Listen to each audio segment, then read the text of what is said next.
जय जोहार दोस्तों। आशा करता हूँ आप सभी बहुत अच्छे होंगे। मेरा नाम मनीष कुमार वर्मा है। कल फ्रिक्स ट्यूटोरियल्स में आपका बहुत बहुत स्वागत है। राज्य वन सेवा एसीएफ रेंजर के लिए हमने एक स्मार्ट कोर्स बनाया है। आप कल फ्रिक्स ट्यूटोरियल के वेबसाइट पर जाकर कोर्स हेतु जानकारी प्राप्त कर सकते हैं। नमस्कार दोस्तों, कल फ्रिक्स ट्यूटोरियल्स के यूट्यूब चैनल में आपका एक बार फिर से स्वागत है। आज हम लोग अपने करेंट अफेयर्स जो चल रहा है हम लोग का सीरीज में चालू किया हूँ 10 करेंट अफेयर बताऊंगा करके।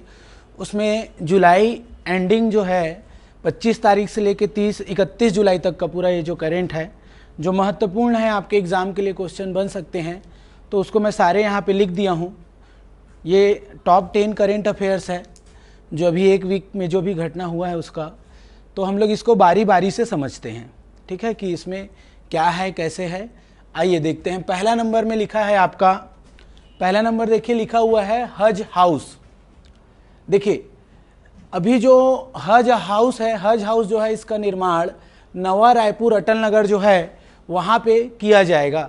एक्चुअली में हज हाउस का जो प्रस्ताव है 2 साल से अटका पड़ा था, लेकिन इसे अभी अब बनाने की प्रक्रिया प्रारंभ की जा रही है नवा रायपुर में। 1 अगस्त यानी आज जो 1 अगस्त है, 1 अगस्त 2020 को जो मंत्री हैं मोहम्मद अकबर जी, इनका भूमि पूजन करेंगे। ठीक है, ये लगभग 3 एकड़ की भूमि में बनेगा और इस ये सर्व सुविधा युक्त होगा, जिसमें बेसमेंट, पार्किंग, हर चीज़ की व्यवस्था होगी। और इसकी लागत राशि है 14 करोड़ रुपए। लागत राशि कितना है भाई? 14 करोड़ रुपए। एकदम ध्यान से इसको याद रखिएगा, ठीक है। हज हाउस नया रायपुर या नवा रायपुर बोलना है, नवा रायपुर नाम हो गया इसका। तो ये जो है आपका एयरपोर्ट है ना, जो हमारे स्वामी विवेकानंद विमानतल, उससे 1 किलोमीटर की दूरी पर ये निर्मित किया जा रहा है नवा रायपुर अटल नगर में। तो एक पहला करेंट अफेयर्स ये हो गया आपका, ठीक है। दूसरा नंबर में देखिए लिखा है छत्तीसगढ़ की गंगा अलकनंदा। क्या लिखा है? छत्तीसगढ़ की गंगा अलकनंदा। मतलब कई, अब जैसे न्यूज आया तो अलखनंदा भी लिखेगा, अलखनंदा हो चाहे अलकनंदा, आप देखिएगा। छत्तीसगढ़ की गंगा अलकनंदा एक जलप्रपात है। कहाँ बहती है ये? स्थान देखो, ये महत्वपूर्ण है, आपके पीएससी वगैरह में भी क्वेश्चन आ सकते हैं। श्री रामेश्वर गहिरा गुरु, जो जसपुर वाले, देखो श्री रामेश्वर गहिरा गुरु तपोभूमि स्थल कैलाश गुफा। मैं आप लोग को पर्यटन का वीडियो बना के दिया हूँ, प्लेलिस्ट में देख लीजिएगा हम लोग के। उसमें मैं आपको कैलाश गुफा 3 जगह है बताया था, एक बस्तर में, एक सरगुजा में, एक जसपुर में। तो जसपुर के कैलाश गुफा जो है, यहाँ पे गहिरा गुरु तपोस्थली है, यहाँ पे वो तप किए थे। और वहीं पास ये लगा हुआ है अलकनंदा जो जलप्रपात है, एकदम गंगा के समान पवित्र। जैसे हम गंगा जल का पूजा करते हैं वैसे छत्तीसगढ़ की गंगा अलकनंदा, ऐसे महानदी को भी बोलते हैं ना, लेकिन अभी ये करेंट का है और ये जलप्रपात है।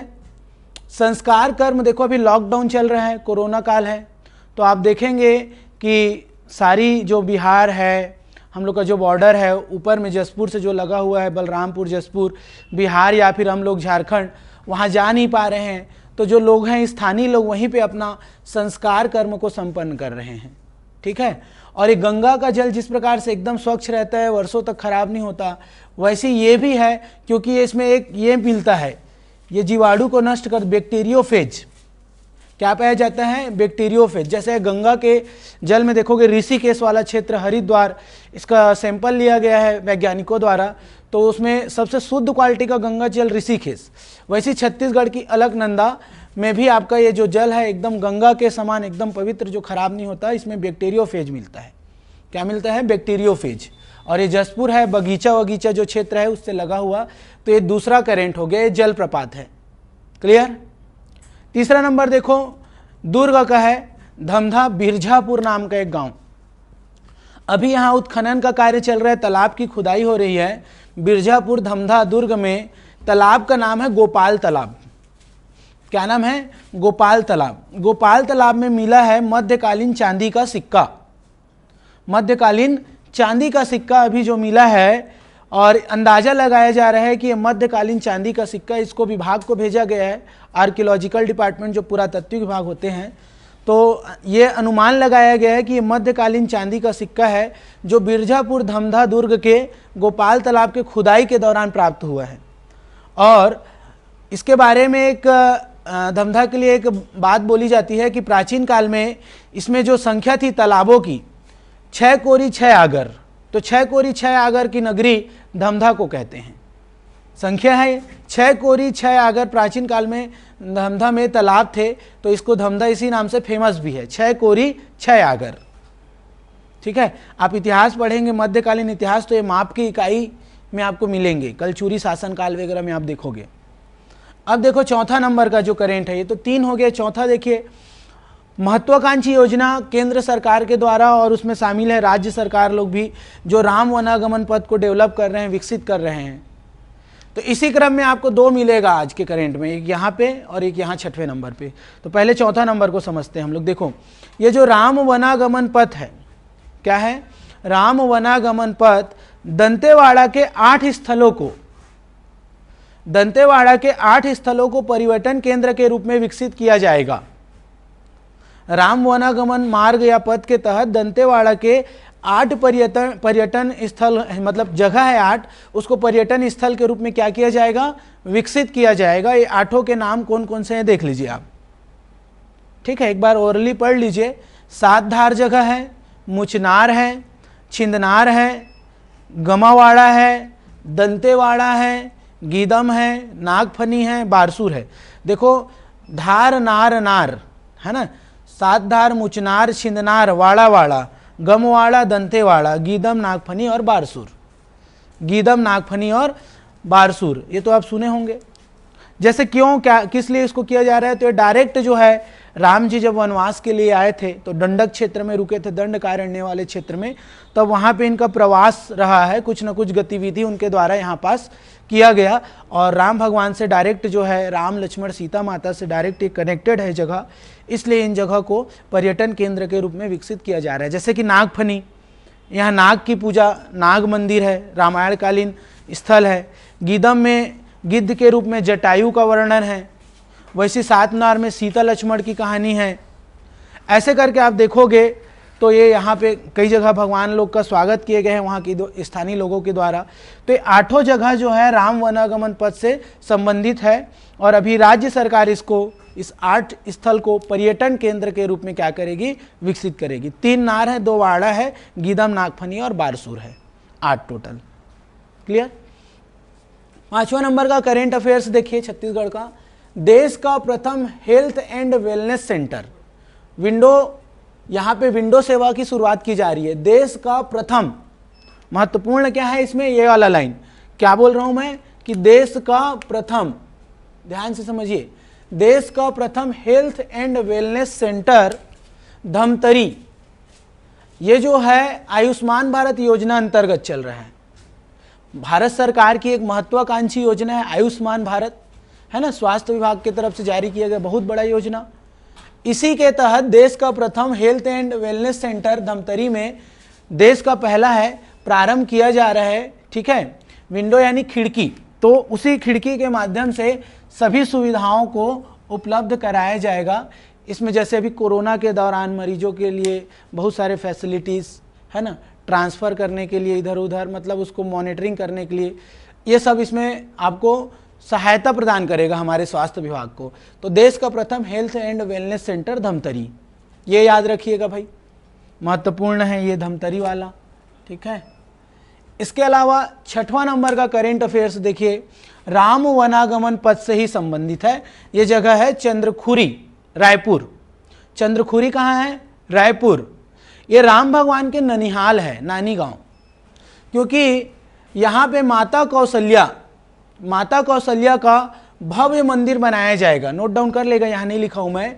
और माता कौशल्या की जन्म स्थली है आपका चंद्रखुरी।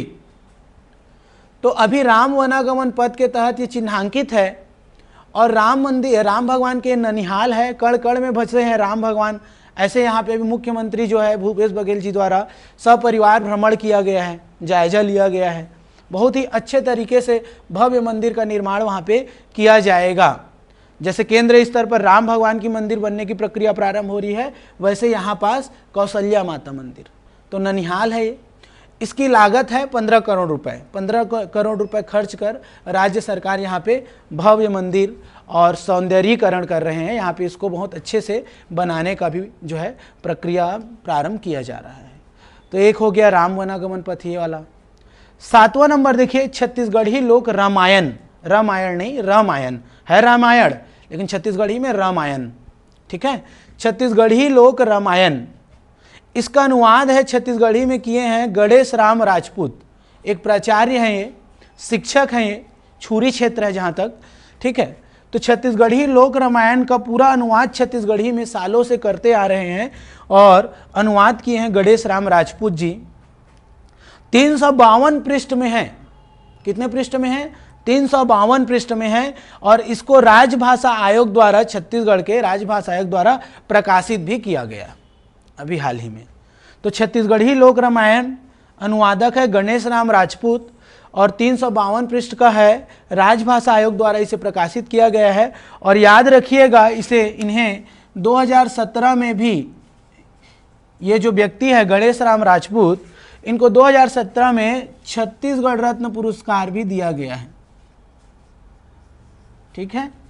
2017 में गणेश राम राजपूत को छत्तीसगढ़ रत्न पुरस्कार से भी सम्मानित किया जा चुका है। क्लियर है? ये हो गया।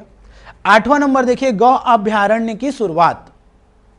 गौ अभ्यारण्य की शुरुआत धमतरी से किया गया अभी जस्ट, ठीक है। अध्यक्ष कौन है? महंत राम सुंदर दास जी। गौ आयोग के, गौ सेवा आयोग के अध्यक्ष कौन है? महंत राम सुंदर दास जी, जिनके द्वारा अभी गौ अभ्यारण्य की शुरुआत जो है धमतरी से प्रारंभ हो चुका है।